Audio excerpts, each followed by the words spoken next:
Hello, this is Frank Valente. I'm always getting asked, hey Frank, are these online values accurate? So everybody's done it. You plug in your address into your favorite search engine, Google, and you look up and a host of third-party companies come up and give you, this is how much your home is worth. So where does that information come from? Well, ground truth really starts with public records, tax information, what the tax assessor has, and also from the real estate agents and the companies.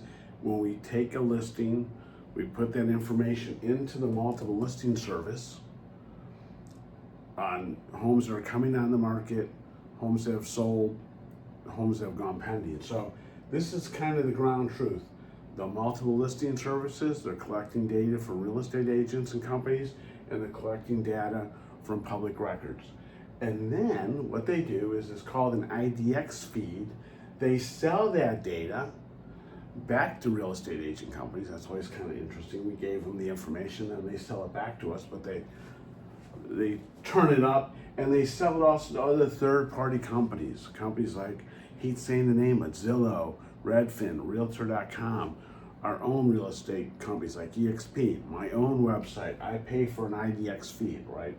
So what are we doing here is we're taking this data, and then with the desktop computers and programs, they're averaging and coming up with a value. Now that's based on, again, what was put into the computer and public records. So they're averaging the location of the house versus other location of homes in the area. They're looking for homes that are similar in square footage.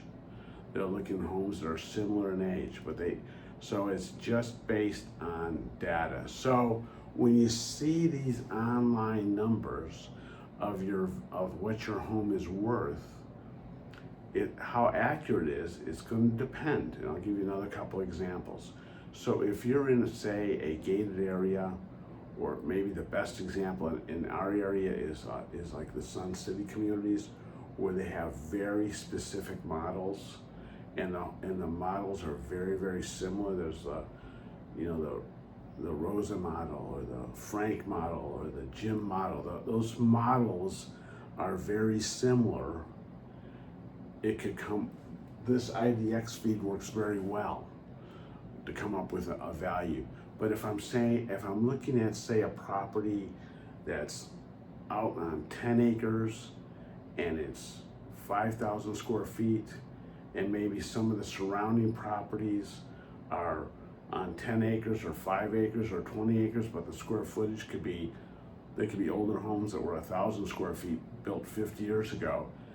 The system has to work harder to get a good number for the home. So as we get out into like what I call country properties, or really our higher end luxury homes, these online averages simply are not close enough, and they could easily be off by, say, 20%. So when you're looking online and you see a value for your home, recognize what type of home you're living in. Are you looking, again, at a a development where there's exact model matches, homes that have been built by the same builder in the same time frame?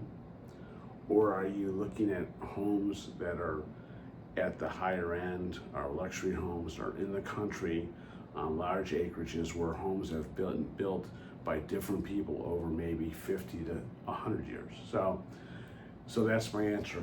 So these values, the quick answer is the values can easily vary anywhere from 2% to 20%. If you got questions on these valuations, give me a call. I'm at 916-257-0893, and have a great day. Bye-bye.